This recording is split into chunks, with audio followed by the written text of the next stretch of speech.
Good morning. Fascinating world of study എന്ന YouTube ചാനലിലേക്ക് സ്വാഗതം. ഇന്ന് നമ്മൾ പഠിക്കാൻ പോകുന്നത് പഞ്ചവത്സര പദ്ധതി എന്ന് പറയുന്ന ഭാഗമാണ്. 5 ഇയർ പ്ലാനാണ്. 3-4 ക്ലാസ്സുകളിലായിട്ടാണ് നമ്മൾ ഈ പറയുന്ന പഞ്ചവത്സര പദ്ധതികൾ പഠിച്ചു തീർക്കുന്നത്. നമുക്ക് ആദ്യത്തെ ക്ലാസ്സിലേക്ക് പോവാം. ഇന്ത്യയുടെ സ്വാതന്ത്ര്യത്തിന് ശേഷം നടപ്പിലാക്കപ്പെടുന്ന വലിയൊരു പദ്ധതിയാണ്, അല്ലെങ്കിൽ ഒരു ബൃഹത്തായ പദ്ധതിയാണ് ഈ പറയുന്ന 5 ഇയർ പ്ലാൻ അഥവാ പഞ്ചവത്സര പദ്ധതി എന്ന് അറിയപ്പെടുന്നത്. 5 വർഷം കൊണ്ട് ഒരു രാജ്യത്ത് എന്തെല്ലാം മാറ്റങ്ങൾ ഉണ്ടാകണം എന്ന് അത് നടപ്പിൽ വരുത്തുന്ന പദ്ധതികളാണ് 5 ഇയർ പ്ലാൻ എന്ന് പറയുന്നത്. ഓരോ 5 വർഷത്തേക്കും ഒരു രാജ്യത്ത് എന്തെല്ലാം തരത്തിലുള്ള ഏതെല്ലാം മേഖലകളിൽ മാറ്റങ്ങൾ കൊണ്ടുവരണം, ആ മേഖലകൾ തിരഞ്ഞുപിടിച്ച് അതിലൊരു പദ്ധതി ആസൂത്രണം ചെയ്യുകയും ആ പദ്ധതിക്ക് അനുസരിച്ചുള്ള നടത്തിപ്പുകൾ പിന്നീട് അങ്ങോട്ട് നടത്തുകയും ഒക്കെ ചെയ്യുന്ന ഒരു പദ്ധതിയാണ് 5 ഇയർ പ്ലാൻ അഥവാ പഞ്ചവത്സര പദ്ധതി എന്നതുകൊണ്ട് ഉദ്ദേശിക്കുന്നത്. അപ്പോൾ പഞ്ചവത്സര പദ്ധതി ആദ്യം നടപ്പിലാക്കപ്പെട്ടത് ഇന്ത്യയിലല്ല. 1928 റഷ്യയിലാണ്, അതായത് USSR അഥവാ റഷ്യയിലാണ് പഞ്ചവത്സര പദ്ധതി ലോകത്ത് ആദ്യമായിട്ട് ആരംഭിക്കുന്നത്. 1928 ആരംഭിക്കുന്നത്. പഞ്ചവത്സര പദ്ധതിയുടെ പിതാവ് എന്നറിയപ്പെടുന്നത് ജോസഫ് സ്റ്റാലിനാണ്. അപ്പോൾ ലോകത്ത് പഞ്ചവത്സര പദ്ധതിയുടെ പിതാവ് എന്നറിയപ്പെടുന്നത് ജോസഫ് സ്റ്റാലിനാണ്. ഈ പഞ്ചവത്സര പദ്ധതി കണ്ട് അതിൽ നിന്നും ആകൃഷ്ടനായിട്ടാണ് 1951 ജവഹർലാൽ നെഹ്റു ഇന്ത്യയിലേക്ക് പറയുന്ന പഞ്ചവത്സര പദ്ധതി എന്ന് പറയുന്ന ആശയം കടം കൊള്ളുന്നത്. 1951 ജവഹർലാൽ നെഹ്റു ആണ് ഇന്ത്യയിലേക്ക് പഞ്ചവത്സര പദ്ധതികൾ കൊണ്ടുവരുന്നത്. അപ്പൊ അതുകൊണ്ട് തന്നെ ഇന്ത്യയിലെ പഞ്ചവത്സര പദ്ധതിയുടെ പിതാവ് എന്നറിയപ്പെടുന്നത് ജവഹർലാൽ നെഹ്റു ആണ്. അപ്പോൾ father of Indian 5 year plan എന്നറിയപ്പെടുന്നത് ജവഹർലാൽ നെഹ്റു ആണെന്ന് പറയാൻ പറ്റും. അതുപോലെ തന്നെ ഇന്ത്യ മാത്രമല്ല റഷ്യയിൽ നിന്ന് 5 ഇയർ പ്ലാൻ അഡോപ്റ്റ് ചെയ്തത്. ഇന്ത്യയോടൊപ്പം ചൈനയും ഈ പറയുന്ന പഞ്ചവത്സര പദ്ധതികൾ അഥവാ 5 ഇയർ പ്ലാൻ എന്ന് പറയുന്ന ആശയം അഡോപ്റ്റ് ചെയ്തിട്ടുണ്ട്. ഇനി പഞ്ചവത്സര പദ്ധതി എന്ന് പറയുമ്പോൾ നമുക്കറിയാം 5 വർഷത്തേക്ക് നമുക്ക് ഒരു ലക്ഷ്യം വെച്ചുകൊണ്ട് ഏതെങ്കിലും ഒരു മേഖലയിൽ അല്ലെങ്കിൽ 1-2 മേഖലകളിലൊക്കെ പുരോഗതി കൈവരിക്കണം എന്ന ലക്ഷ്യം വെച്ചുകൊണ്ട് നടപ്പിലാക്കുന്ന പദ്ധതികളാണ് പഞ്ചവത്സര പദ്ധതികൾ എന്നറിയപ്പെടുന്നത്. അപ്പോൾ പൊതുവെ പഞ്ചവത്സര പദ്ധതികൾ സ്റ്റാർട്ട് ചെയ്തിട്ട് ഒരു ഡേറ്റിൽ സ്റ്റാർട്ട് ചെയ്ത് പിന്നീട് 5 വർഷം കഴിഞ്ഞ് വേറൊരു ഡേറ്റിലായിരിക്കണമല്ലോ അവസാനിക്കേണ്ടത്. അപ്പോൾ പഞ്ചവത്സര പദ്ധതികൾ സാധാരണഗതിയിൽ സാമ്പത്തിക വർഷം നോക്കിയാണ് പഞ്ചവത്സര പദ്ധതികൾ സ്റ്റാർട്ട് ചെയ്യുന്നതും അവസാനിക്കുന്നതും. ഇപ്പോൾ ഒരു സാമ്പത്തിക വർഷം എന്ന് പറയുന്നത് ഏപ്രിൽ 1 ആരംഭിച്ച് മെയ് 31 അടുത്ത വർഷം മെയ് 31 അവസാനിക്കുന്നതാണ് ഒരു സാമ്പത്തിക വർഷം എന്ന് പറയുന്നത്. അപ്പോൾ പഞ്ചവത്സര പദ്ധതി എന്ന് വെച്ചാൽ 5 വർഷത്തേക്കാണ്. അപ്പോൾ ഒരു വർഷം ഏപ്രിൽ 1 ആരംഭിച്ചു കഴിഞ്ഞാൽ 5 വർഷം കഴിഞ്ഞ് മെയ് 31 അത് അവസാനിക്കുന്നത്, പഞ്ചവത്സര പദ്ധതി അവസാനിക്കുന്നത്. ഇപ്പോൾ ഫോർ എക്സാമ്പിൾ 1951 സ്റ്റാർട്ട് ചെയ്യുവാണെങ്കിൽ 1951 ഏപ്രിൽ 1 സ്റ്റാർട്ട് ചെയ്ത് 5 വർഷം കഴിഞ്ഞ് 1956 മാർച്ച് 31 അവസാനിക്കേണ്ടത്. 51, 56 5 വർഷമായി. ഏപ്രിൽ 1 സ്റ്റാർട്ട് ചെയ്യുന്നു, മെയ് 31 അവസാനിക്കുന്നു. അപ്പോൾ ആ രീതിയിലാണ് പഞ്ചവത്സര പദ്ധതിയുടെ കാലയളവ് എന്ന് പറയുന്നത്.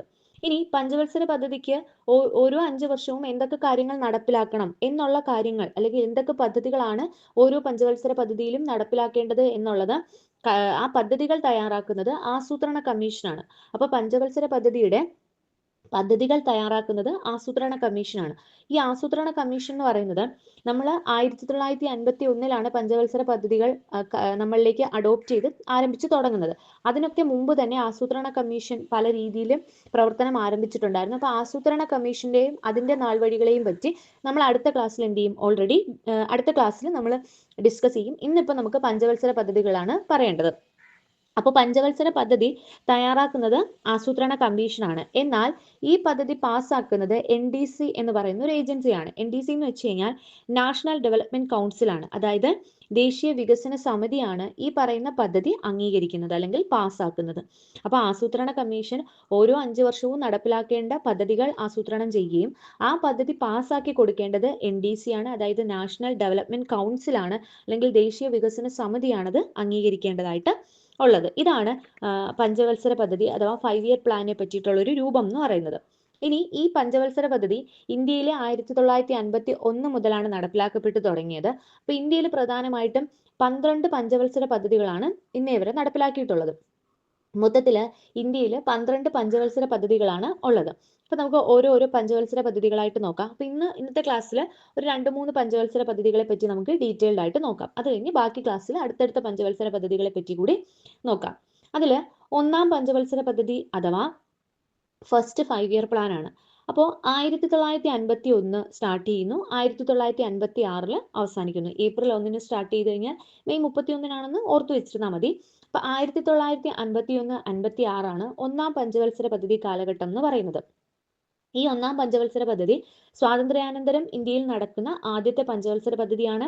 അതുപോലെ തന്നെ സ്വാതന്ത്ര്യാനന്തരം ഇന്ത്യയിൽ ആരംഭിക്കുന്ന ഒരു ബൃഹത്തായ പദ്ധതി കൂടിയാണ് ഈ പറയുന്ന പദ്ധതിക്ക് ഒരു ആരംഭമാണ് ഈ പറയുന്ന ഒന്നാം പഞ്ചവത്സര പദ്ധതി എന്ന് പറയുന്നത്. ഈ ഒന്നാം പഞ്ചവത്സര പദ്ധതി കാലഘട്ടത്തിലെ പ്രധാനമന്ത്രി അഥവാ പ്രൈം മിനിസ്റ്റർ എന്ന് പറയുന്നത് ജവഹർലാൽ നെഹ്റു ആണ്.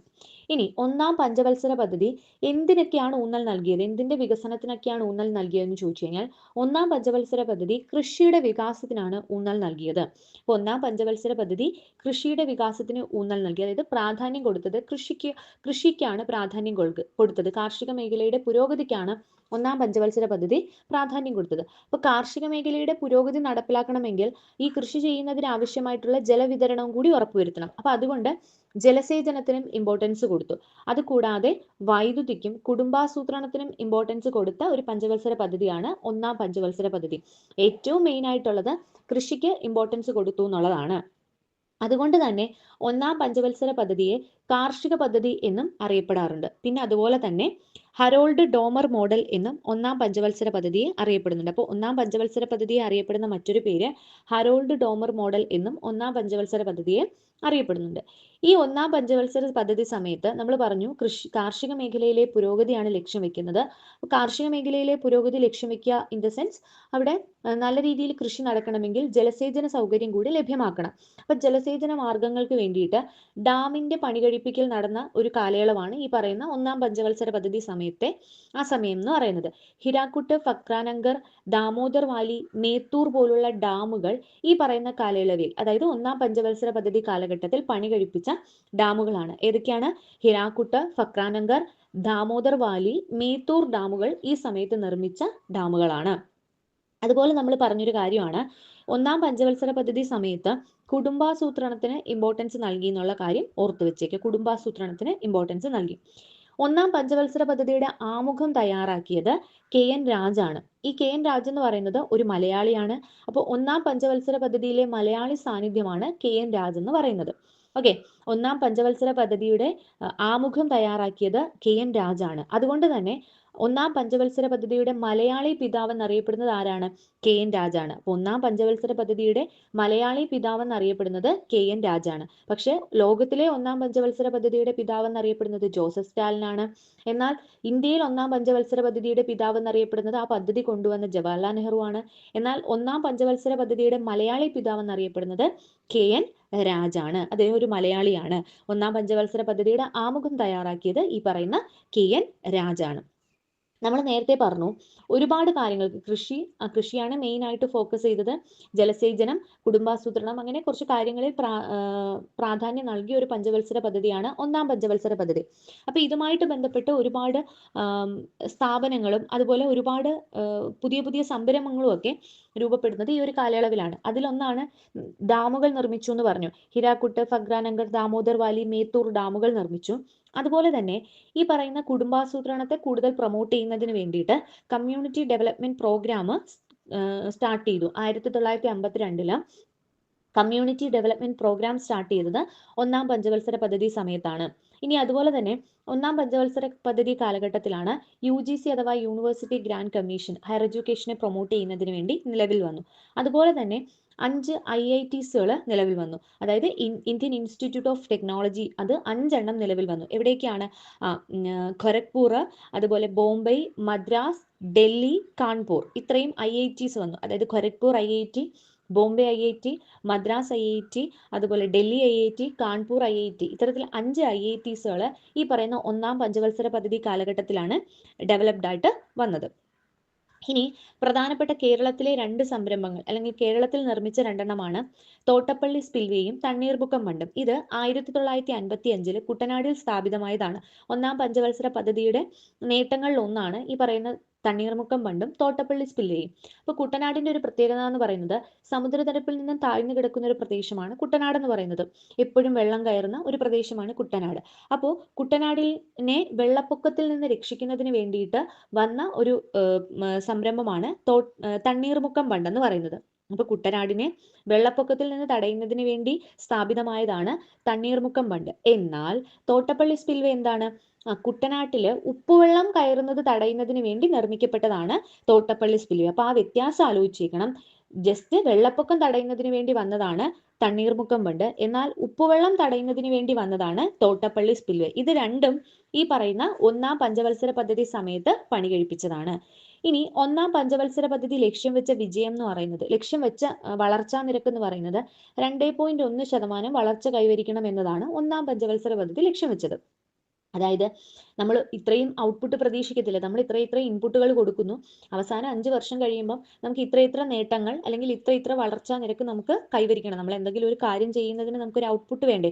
അപ്പൊ ഇത്ര ഔട്ട്പുട്ട് പ്രതീക്ഷിച്ചുകൊണ്ടായിരിക്കുമല്ലോ. അപ്പൊ ഔട്ട്പുട്ട് മുന്നേ കൂട്ടി ഇവർ കണ്ടുവച്ചിരുന്നത് കൈവരിക്കേണ്ട വളർച്ചാ നിരക്ക് ഈ 5 വർഷം കഴിയുമ്പോൾ 2.1% വളർച്ചയെങ്കിലും കൈവരിക്കണമെന്നാണ് ഇവര് ഗോൾ സെറ്റ് ചെയ്തിരുന്നത്. പക്ഷേ ഇവർക്ക് കൈവരിക്കാൻ സാധിച്ചത് 3.6% കൈവരിക്കാനായിട്ട് സാധിച്ചു. അതായത് ഒന്നാം പഞ്ചവത്സര പദ്ധതി എന്ന് പറയുന്നത് എന്തായിരുന്നു? വിജയകരമായിരുന്നു. അപ്പൊ ഒന്നാം പഞ്ചവത്സര പദ്ധതി നല്ല വിജയകരമായിട്ട് എന്ത് ചെയ്യാൻ പറ്റി? അവസാനിപ്പിക്കാനായിട്ട് പറ്റി. അപ്പൊ ഇതാണ് ഒന്നാം പഞ്ചവത്സര പദ്ധതി എന്ന് അറിയപ്പെടുന്നത്. ഇനി അടുത്തത് രണ്ടാം പഞ്ചവത്സര പദ്ധതിയാണ്. അപ്പൊ രണ്ടാം പഞ്ചവത്സര പദ്ധതി സ്വാഭാവികമായിട്ടും ആരംഭിക്കുന്നത് 1956 മുതൽ 1961 വരെയാണ് രണ്ടാം പഞ്ചവത്സര പദ്ധതി കാലഘട്ടം. അപ്പൊ 1951 മുതൽ 56 വരെ ഒന്നാം പഞ്ചവത്സര പദ്ധതിയും 1956 മുതൽ 1961 വരെ രണ്ടാം പഞ്ചവത്സര പദ്ധതി കാലഘട്ടവുമാണ്. ഓക്കെ ആണല്ലോ.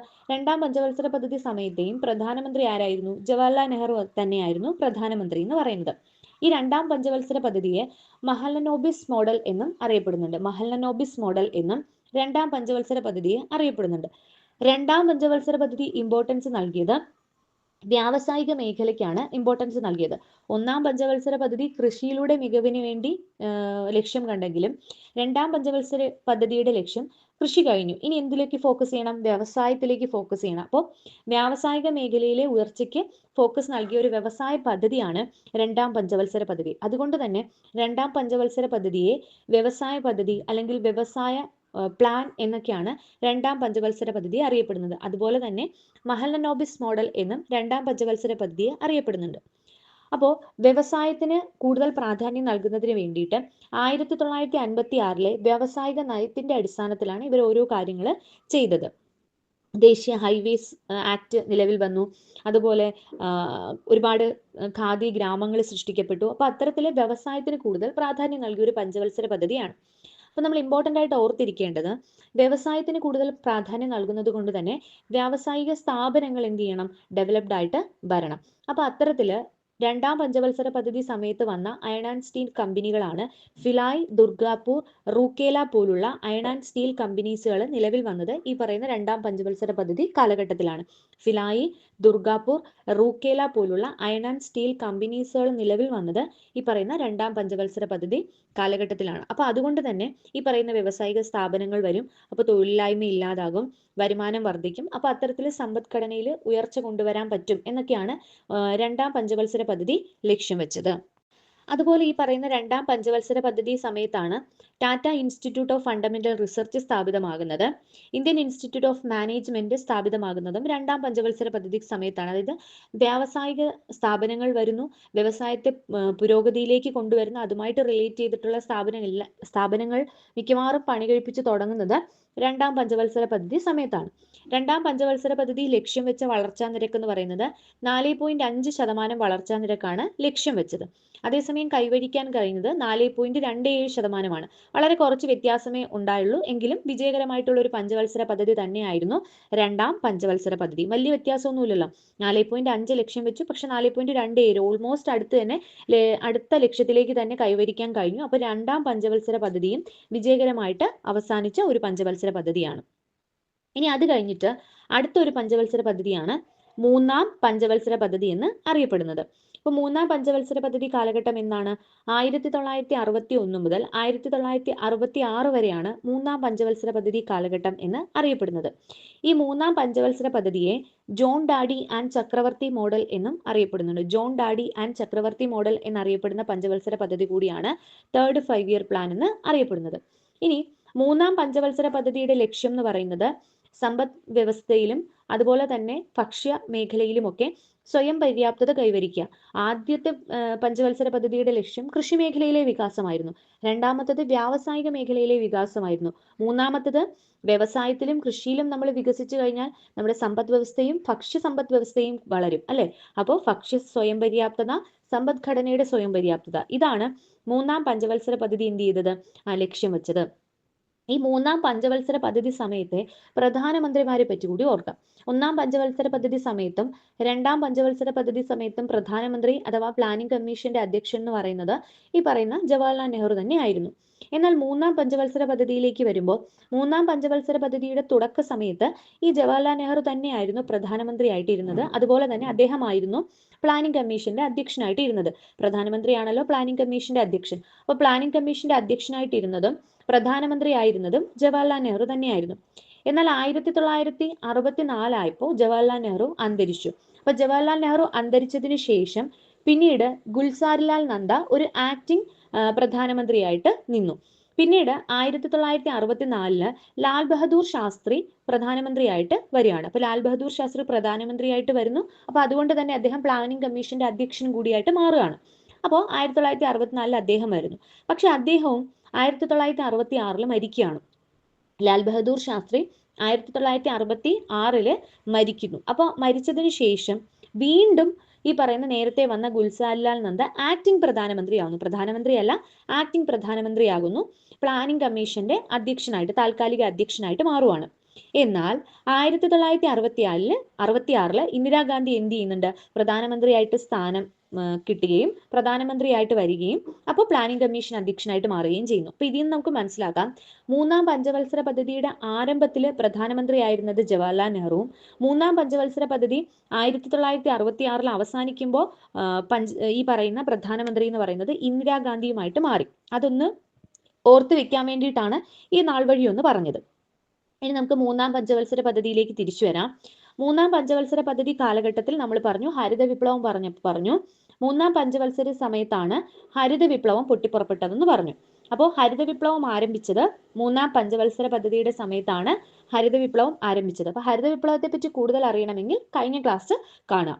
അപ്പോൾ ഹരിത വിപ്ലവം പൊട്ടിപ്പുറപ്പെട്ടത്, ഇന്ത്യയിൽ ഹരിത വിപ്ലവം തുടങ്ങിയത് മൂന്നാം പഞ്ചവത്സര പദ്ധതി സമയത്താണ്. അതുപോലെ തന്നെ രണ്ടാം പഞ്ചവത്സര പദ്ധതി പറഞ്ഞപ്പോൾ നമ്മൾ പറഞ്ഞു വ്യാവസായിക സ്ഥാപനങ്ങളായിട്ടുള്ള ഫിലായ്, റൂർക്കേല, ദുർഗാപൂർ പോലുള്ള വ്യാവസായിക സ്ഥാപനങ്ങൾ, അതായത് സ്റ്റീൽ അയൺ ആൻഡ് സ്റ്റീൽ കമ്പനീസുകൾ ഡെവലപ്പ് ചെയ്ത് വന്നത് രണ്ടാം പഞ്ചവത്സര പദ്ധതി സമയത്താണെന്ന് പറഞ്ഞു. അതിന്റെ ബാക്കി എന്നോണം മൂന്നാം പഞ്ചവത്സര പദ്ധതി സമയത്താണ് ബൊക്കാറോ ഇരുമ്പുരുക്ക് നിർമ്മാണശാല നിലവിൽ വരുന്നത്. അപ്പൊ 1964 ബൊക്കാറോ ഇരുമ്പുരുക്ക് നിർമ്മാണശാല നിലവിൽ വരുന്നത്. അത് മൂന്നാം പഞ്ചവത്സര പദ്ധതി കാലഘട്ടത്തിലാണ് നിലവിൽ വരുന്നത്. അതുപോലെ തന്നെ ഹരിത വിപ്ലവം പൊട്ടിപ്പുറപ്പെട്ടത് മൂന്നാം പഞ്ചവത്സര പദ്ധതി സമയത്താണ്. നാഷണൽ ഡയറി ഡെവലപ്മെന്റ് ബോർഡ് നിലവിൽ വരുന്നതും മൂന്നാം പഞ്ചവത്സര പദ്ധതി സമയത്താണ്, 1965. അപ്പൊ 1965 നാഷണൽ ഡയറി ഡെവലപ്മെന്റ് ബോർഡ് സ്ഥാപിതമാകുന്നതും മൂന്നാം പഞ്ചവത്സര പദ്ധതി സമയത്താണ്.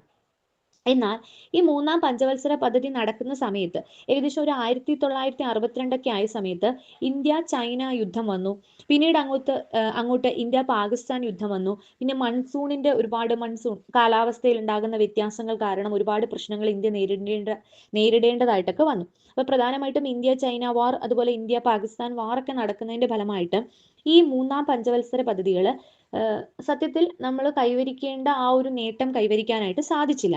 മൂന്നാം പഞ്ചവത്സര പദ്ധതി ലക്ഷ്യം വെച്ച നേട്ടം എന്ന് പറയുന്നത് 5.6% നേട്ടം കൈവരിക്കണം എന്നതാണ് ലക്ഷ്യം വെച്ചത്. അതായത് ഓരോ പഞ്ചവത്സര സമയത്തും ഈ ലക്ഷ്യം നമ്മൾ കൂട്ടി കൊണ്ടുപോകും. അപ്പൊ മൂന്നാം പഞ്ചവത്സര പദ്ധതി ലക്ഷ്യം വെച്ചത് 5.6% വളർച്ചയാണ് ലക്ഷ്യം വെച്ചതെങ്കിൽ കൈവരിക്കാൻ സാധിച്ചത് വെറും 2.8%. പകുതിയോളം വളർച്ച മാത്രമേ കൈവരിക്കാനായിട്ട് സാധിച്ചുള്ളൂ. അതായത് മൂന്നാം പഞ്ചവത്സര പദ്ധതി ഒരു പരാജയമായിരുന്നു എന്ന് നമുക്ക് പറയാൻ പറ്റും. അതായത് ഒരു നെഗറ്റീവ് വളർച്ചാ നിരക്ക് കിട്ടിയ ഒരു പഞ്ചവത്സര പദ്ധതിയാണ് മൂന്നാം പഞ്ചവത്സര പദ്ധതി. അതായത് നമ്മൾ ഈ പറയാൻ പോകുന്ന 12 പഞ്ചവത്സര പദ്ധതികളിലും ഏറ്റവും പരാജയമായിരുന്ന പഞ്ചവത്സര പദ്ധതി ഏതാണെന്ന് ചോദിച്ചു കഴിഞ്ഞാൽ അത് മൂന്നാമത്തെ പഞ്ചവത്സര പദ്ധതിയാണ്. അതായത് തേർഡ് 5 ഇയർ പ്ലാൻ ആണ് ഏറ്റവും പരാജയമായിട്ടുള്ള 5 ഇയർ പ്ലാൻ. അപ്പൊ തേർഡ് 5 ഇയർ പ്ലാൻ കാര്യമായിട്ടുള്ള വിജയം കൈവരിക്കാതെ ഒരു നെഗറ്റീവ് റിസൾട്ട് കൈവരിക്കാനുള്ള ഒരു പ്രധാനപ്പെട്ട കാരണം എന്താണ്? India China war, India Pakistan war, മൺസൂണിന്റെ പ്രശ്നങ്ങൾ, ഇതൊക്കെ കൊണ്ടാണ് ഈ പറയുന്ന മൂന്നാം പഞ്ചവത്സര പദ്ധതി കാര്യമായിട്ടുള്ള നേട്ടങ്ങൾ കൈവരിക്കാതെ പോയതെന്ന് പറയാനായിട്ട് പറ്റും. അപ്പൊ ഇതാണ് 3 പഞ്ചവത്സര പദ്ധതികൾ. 1966 വരെയുള്ള 3 പഞ്ചവത്സര പദ്ധതികളാണ് നമ്മൾ പറഞ്ഞു നിർത്തിയത്. ബാക്കിയുള്ള പഞ്ചവത്സര പദ്ധതികൾ വരുന്ന ക്ലാസ്സുകളിൽ നമുക്ക് ഡിസ്കസ് ചെയ്യാം. വീഡിയോസ് യൂസ്ഫുൾ ആണെന്ന് തോന്നുവാണെങ്കിൽ ലൈക്ക്, ഷെയർ, ഒന്ന് സബ്സ്ക്രൈബ് കൂടി ചെയ്തേക്കാം. അടുത്ത ക്ലാസ്സിൽ നമുക്ക് അടുത്ത ടോപ്പിക്കുമായിട്ട് കാണാം. താങ്ക്